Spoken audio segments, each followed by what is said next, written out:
On Sunrise and streaming on crossroadstoday.com. A car overturned on Highway 59 late last night. We have the details just ahead. And the Department of Justice indicts a Hamas leader. What Attorney General Merrick Garland is saying. Plus, the FBI arrested 2 people for acting as a secret agent for a foreign government. We'll tell you how they're connected to New York's governor. And if you didn't see rain yesterday, don't worry, we've got another chance for rain today. We actually already got a couple showers out there this morning, but we have a chance for a tropical depression spinning up over the next 48 hours and a front. Lots of stuff to talk about on the weather, all that coming up. Victoria West and East volleyball teams played last night. I'll give you highlights of both of the games in sports. You're watching 25 News Now Sunrise. Good morning and happy Wednesday. We're halfway there, Crossroads. That's right, we are halfway there, Carolina. Only a couple more days till Friday and the weekend. And you know what's coming our way this weekend, Carolina? Some more precipitation. No, actually, a cold front. Oh, a cold? For the next couple of days, Parker, we'll have some more rain. I hope you're not fronting with this cold front. I hope it's real. You got me pretty good there, Caro. Well, folks, yes, we do have a couple more days of rain chances. Actually, you're looking at your radar. We do have a couple showers out there right now, but coming up this weekend, I know a lot of y'all been asking me, when is the next front coming? Well, it's officially coming its way. We're going to look at that later on Sunrise, because right now, like I said, you're looking at your radar this morning. We do have a couple showers out there, and looking at where all the strongest stuff is, it's coming up near Wharton, but got a couple sprinkles in Matagorda County. But other than that, like I said, the biggest stuff's coming up toward Wharton and also El Campo. It looks like it's pouring right now in El Campo. So if you're in El Campo and you're tuning in with us, you could probably hear it pouring outside. So get those umbrellas out. But looking at where all the rest of the rain is, there's a little bit more in Aransas and also Refugio counties, and also a little bit in Calhoun counties as well. Look, I thought there was going to be something to develop off this outflow boundary, but still some more showers out there nonetheless. But I think we got another chance of that coming away. And we're going to look at the future radar later on Sunrise, because most of us are not seeing rain right now. You're actually looking live in Victoria, where we're not seeing rain. It is actually quite nice and humid out there, sitting at 76 degrees and quite humid at 94%. But looking at where all this rain is coming from, yes, this tropical wave that we've been watching since last week, it now has a possibility of turning into a tropical depression, maybe even a weak tropical storm, which is going to continue bringing us lots more rain, and which is why we have flood watches. So if you're seeing your kiddos at the door this morning, I would definitely pack in the umbrella, because I think we're going to have a good chance of rain as we go into the afternoon. But coming up later on Sunrise, we're going to take a look at the timing of the rain and the full forecast next. Back to Carolina. Thank you, Parker. One man is injured after a wreck on Highway 59 late Tuesday night. The vehicle, which was in tow with another vehicle, was headed south on John Stockbauer Drive. The vehicle was headed to Highway 59. DPS Officer Sergeant John De La Rosa says the vehicle's brakes weren't working properly, and the driver, 51-year-old Jamie Moreno Alvarez of Honduras, jerked the wheel to the right. The vehicle then flipped onto its side. The driver fractured his arm in the wreck. No other injuries are known. A 25-year-old man has been sentenced to life in prison for capital murder. Joey Gonzalez of El Campo pled guilty to the charge, admitting he killed 80-year-old Emil Korenik as part of a home invasion robbery in April 2022 in El Campo. Gonzalez will become eligible for parole after serving 30 years in prison. 21-year-old Francisco Hernandez is also accused in the murder. His capital murder trial is set for later this month. He's being held in the Wharton County Jail in lieu of a $1 million bond. The Van Vleck School District is offering support after 2 teenagers were killed in a 2-vehicle wreck. One of the teens, 17-year-old Haley Matchett, was a current student. The other, 19-year-old Kylie Fulmar, was a recent graduate. The girls were killed in a 2-vehicle wreck on Texas 35 at 6th Street in Van Vleck early Monday morning. The driver of the other vehicle took off from the scene and was later found at a hospital in Brazoria County trying to get a ride. The City of Victoria will temporarily change its water disinfection process. This will affect dialysis patients. For 1 month, starting September 15th, the city will change from using chlorine to using chloramines. Dialysis patients may need to change their pre-treatment schemes for their dialysis machines. Anyone conditioning water for fish or aquariums may need to change their process as well. Residents likely will not notice any difference in their water, although some changes in taste and odor are possible.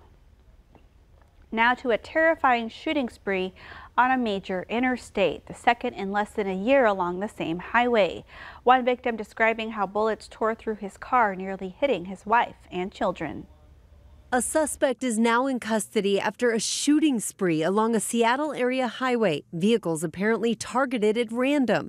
At least 7 shootings in all, with at least 6 people shot. Should be alarming to everybody. Police receiving multiple calls Monday night describing a driver in a white Volvo shooting at cars on Interstate 5. It didn't hit my child, thank God. The bullet landed right there. One victim staying anonymous, saying he was driving with his wife and 2 young kids when bullets came flying through the passenger side of the car, narrowly missing his kids who were in the back seat. The one that really hit me was this one, obviously my son, and then this right here, because it was like, damn, so close. But thank God, man. Another bullet came flying through the passenger window, traveling through the windshield, barely missing both parents. As you could see, it came really, really close to my wife's face. She had some glass in her eye. Lay all the way down on the ground. Police arrested the alleged shooter after finding a car matching the white Volvo near one of the shooting scenes. Authorities have yet to identify the suspect, who's due in court today. Last year, police arrested another suspect for randomly shooting at vehicles on the same highway. That suspect claimed a meth-induced paranoia fueled his violence. Rhiannon Alley, ABC News, New York. The Department of Justice indicted the Hamas leaders for their attack on Israel back on October 7th of last year. Attorney General Merrick Garland stated that charges were unsealed against Yahya Sinwar and other senior leaders of Hamas. Today, the Justice Department unsealed charges against Yahya Sinwar and other senior leaders of Hamas for financing and directing a decades-long campaign to murder American citizens and endanger the security of the United States. On October 7th, Hamas killed 1,200 civilians, including 40 Americans. The FBI arrested former Deputy Chief of Staff to New York Governor Kathy Hochul Tuesday morning. Linda Sun and her husband, Chris Hu, were arrested on federal charges of acting as a secret agent of the Chinese government. Sun is accused of using her high-ranking positions in state government to serve the interests of the Chinese government and the Chinese Communist Party in exchange for millions of dollars. Sun became Deputy Chief of Staff to Hochul in September 2021. The time is now 6:37 on our Wednesday morning. Here's a look at what's coming up on 25 News Now Sunrise. Tens of millions of Americans are under heat alerts today. Learn what parts of the country are feeling the heat. I'm ABC's Em Nguyen in Washington. With the debate less than 1 week away, both presidential candidates are trying to get out their message. Former President Trump focused on the border, and Vice President Harris on the economy. The latest in the race for the White House coming up. And also coming up next in your full forecast after the break, we're going to take another look at the timing for the rain all day today. We'll also look at your weather and health forecast. And coming up later on Sunrise, we're going to take another look at your marine forecast and everything else that's going on in the Gulf and the tropics.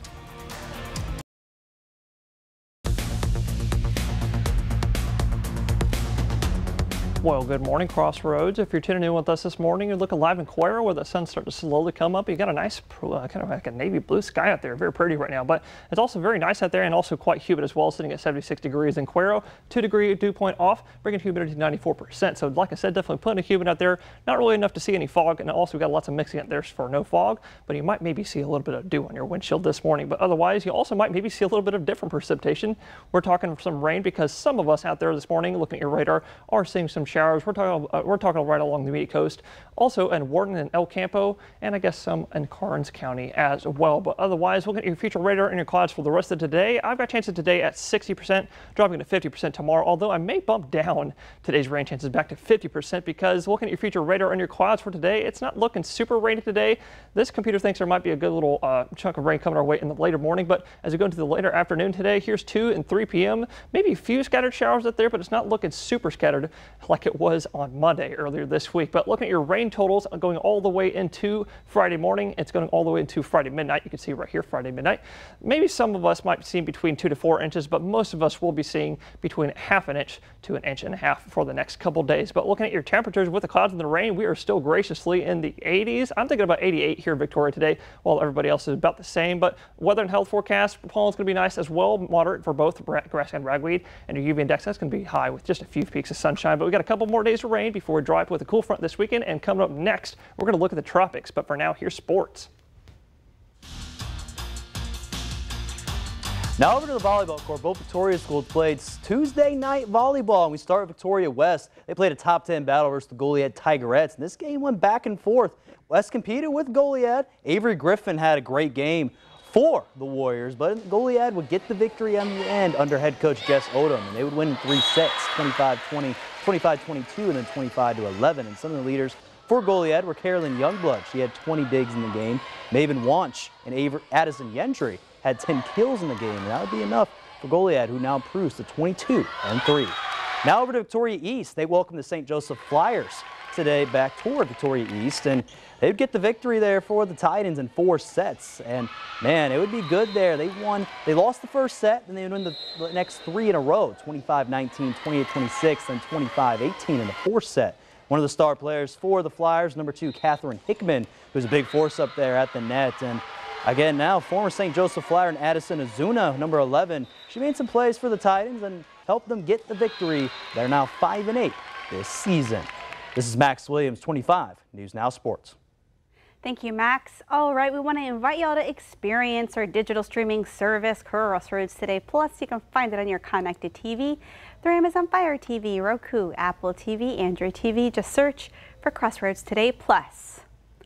Now to the race for the White House. Both presidential candidates are out in full force, now less than a week away from their first debate. This morning, Vice President Harris is trying to gain some ground on the economy. This morning, Vice President Harris heads to swing state New Hampshire, set to unveil a new economic plan, hoping to boost her standing among voters on the issue. She's focusing on small businesses, proposing a tenfold expansion of tax deductions for startup expenses from $5,000 to $50,000, and cutting some red tape, eliminating certain licenses and tax filing requirements to make it easier to start a business. Unlike Donald Trump, I will always put the middle class and working class families first. Always. I come from the middle class. I know what I'm talking about. The latest polls show Harris narrowly leading Donald Trump in most battleground states. But this morning, the former president's campaign out with a new memo touting his momentum, saying compared to 2020 exit polls, President Trump is outperforming with blacks, Hispanics, and even younger voters. Their high-stakes presidential debate now less than a week away. Trump reviewing policy with advisors, including former Congresswoman Tulsi Gabbard, who once challenged Harris herself on stage. In a podcast interview, Trump sounding confident while adding a rare acknowledgement that he lost the last election. I've done well with debates. I mean, I became president. Then the second time I got millions more votes than I got the first time. And I got millions of more votes than that and lost by a whisker. Sources telling ABC News Harris has done at least 2 mock debates. On debate prep, we're told Harris is focused on holding Trump accountable and getting under his skin while maintaining a calm demeanor. This as the former president is slated to join a Fox News town hall in Pennsylvania tonight. M. Wynn, ABC News, Washington. And that leads us to your viewer poll. You can scan the QR code on your screen to take part. We want to know, in your mind, what issue is most important for a candidate to address? Okay, the border has been leading all morning. 37% of you say the economy, 45% of you say the border, 14% of you say abortion rights, and 4% of you say other. Come to crossroadstoday.com/vote to take part in our viewer poll. The City of Victoria held its first of 2 public hearings on the new proposed budget and tax rate. The City Council unanimously passed the first reading of the budget, which totals $193.9 million, with a proposed tax rate of 47.07 cents per $100 of valuation. This rate effectively raises taxes on a $100,000 home by $10 in the 2024 tax year. The second public hearing, along with final readings and approval, is set for September 10th. Legendary hot dog eating champion Joey Chestnut has set the hot dog eating world record again. Chestnut beat his own record, setting a new record of eating 83 hot dogs in 10 minutes. 3 years ago, he had 76 hot dogs and buns in 10 minutes. With the victory, Chestnut earned $100,000 in prize money, a a hot dog-shaped trophy, and a World Wrestling Entertainment Design Championship title belt. The time is now 6:46 on our Wednesday morning. Still to come, a suspect is now in custody in connection with the murder of a deputy constable. We have the details. All right, it's time to celebrate some birthdays. Happy birthday to Beyonce. The 32-time Grammy winner is 43. Ooh, happy birthday, Beyonce. And also happy birthday to Yellowstone actor Wes Bentley. He's turning 46 today. Happy birthday, Wes. And happy 45th birthday to Katrina. Happy birthday to my big sister. Oh, happy birthday, Katrina. And also to see your birthday wish live on 25 News Now Sunrise, come to crossroadstoday.com, click the drop-down menu, then click the Home tab, and then you'll see Submit Your Birthday Photo. All right, the time is now just about 6:47 on our Wednesday morning. And Parker, did you know that Beyonce is also an actress? Is she? She Go is. look into that. Well, that's pretty cool. We're going to take a look at that later. But thank y'all for happy birthday if y'all are celebrating with us. Stay with us. We'll be right back.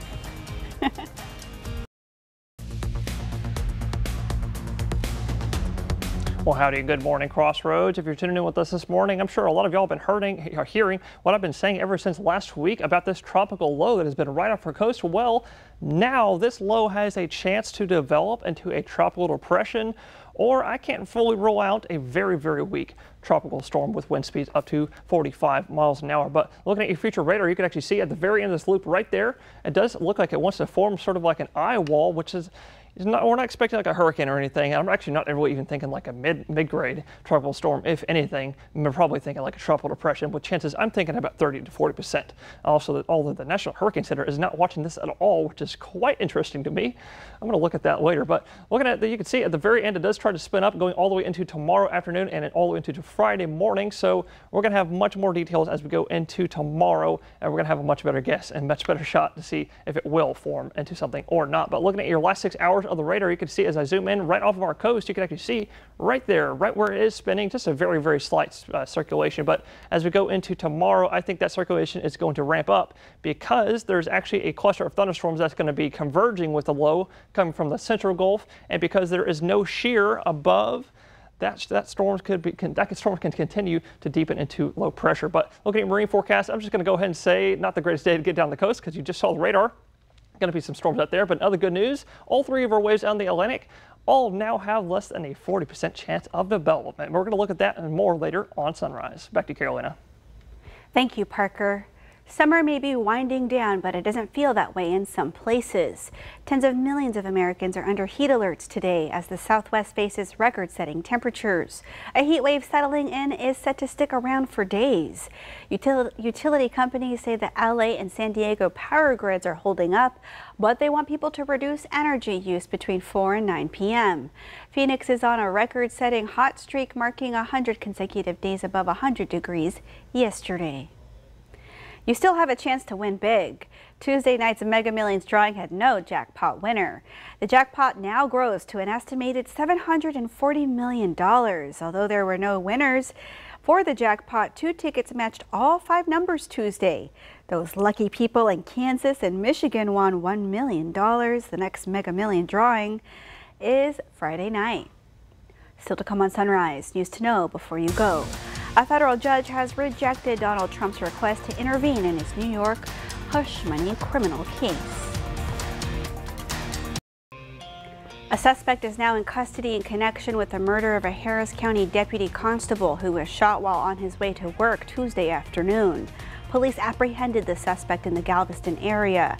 He allegedly shot multiple times into the deputy's personal vehicle while he was stopped at a red light in Houston at around 12:45 p.m. The deputy is identified as Mayor Husseini of Precinct 4 in Houston. He had been with the department since 2021 and received a promotion just last week. A motive for the shooting has not been confirmed. A federal judge has rejected Donald Trump's request to intervene in his New York hush money criminal case. U.S. District Judge Alvin Hallerstein denied the defense's permission to file paperwork asking the U.S. District Court in Manhattan to take control of the case. Hallerstein said Trump's legal team failed to satisfy the burden of proof required for a federal court to seize the case from the state court where Trump was convicted in May. Tuesday's ruling leaves Trump's case in state court, where he's scheduled to be sentenced on September 18th. 7 states have filed a lawsuit to block the Biden administration's new student loan forgiveness plan expected to roll out this fall. The group of Republican-led states claim they have obtained documents showing the Department of Education intends to provide some of the student debt relief as early as this week. The lawsuit claims that would violate a statute prohibiting the Education Secretary from implementing a rule sooner than 60 days after its publication. Biden's SAVE plan is currently blocked while litigation continues. North Street will be reduced to 1 lane in each direction starting Thursday. It'll be reduced at the Laurent Street intersection between George Street and Cleveland Street for 2 weeks so that utilities can be installed. The road will remain open to two-way traffic during the reduction. All homes and businesses in the area will remain open and accessible. The closures are part of the Laurent Street waterline replacement project. Bexar County officials plan to mail county residents voter registration forms, defying Attorney General Ken Paxton's threat to use all available legal means to quash the effort. Democratic commissioners say Paxton's threats were misleading and unfounded. Read this story by the Texas Tribune on our website, crossroadstoday.com. And we want to invite you to experience our digital streaming service, Crossroads Today Plus. You can find it on your connected TV through Amazon Fire TV, Roku, Apple TV, Android TV. Just search for Crossroads Today Plus. And now we do have time for a final check of our forecast with Parker. Parker, let's get a look at that sunrise over in Port Lavaca. And Parker, there's a lot happening in the tropics right now. Yes, there is quite a bit happening in the tropics. Actually, there are 3 waves out there. Good news is all those waves have less than a 40% chance now of development, but I'm continuing to watch that wave that is still right off of our Gulf Coast for possible tropical depression development over the next 48 hours. But right now, Carolina just said it, you're looking at the sunrise, and of course, it's another morning that the National Weather Service station down there is not working, but I can safely say y'all are in the low 80s right now and very humid out there as well. But looking at your radar, we did have a few showers out there this morning. It looks like some of them are continuing, but most of the heavy stuff is out there near Warden and El Campo, with some also developing right along the immediate coast, and it should look like that, especially along the immediate coast as we go into the later day today. Because looking at your Port Lavaca forecast today, showers pretty much going to be in the area pretty much all day today, with the best shot going to be in the afternoon time, but getting up about 86 for a high today. And in Victoria, I'm thinking about 88 this afternoon. Also, it's about the same time for Lorraine. I think your best shot's going to be in the afternoon, much better shot in the afternoon than along the coast. And about the same thing for Cuero today. I'm thinking about 88 as well, with about the same timing for the rain. But I do want to let y'all know we do have flood watches in effect, and actually they just extended this, I'm talking 20 minutes ago, all the way into Jackson, Matagorda County, and even parts of Brazoria County. So make sure if you do see any standing water that looks a little bit deeper than it probably is, do the golden rule of the weather, golden rule of thumb, that is turn around and don't drown. But you see there at the end, as we go into this week in Carolina, we got a cold front. We do. I'm going to take advantage of that. I'm going to get my bike out, make sure those tires are pumped, but I'm going to work around that rain too. Definitely, absolutely. All right, Parker, well, here's your daily reminder to pick up your hurricane tracking guide. Lots of useful things on this disaster supply kit. For example, getting a portable fan with some batteries, battery-operated everything. Absolutely, always good to be prepared. All right, well, have a wonderful Wednesday. We'll see you later tonight for 25 News at 5, 6, and 10.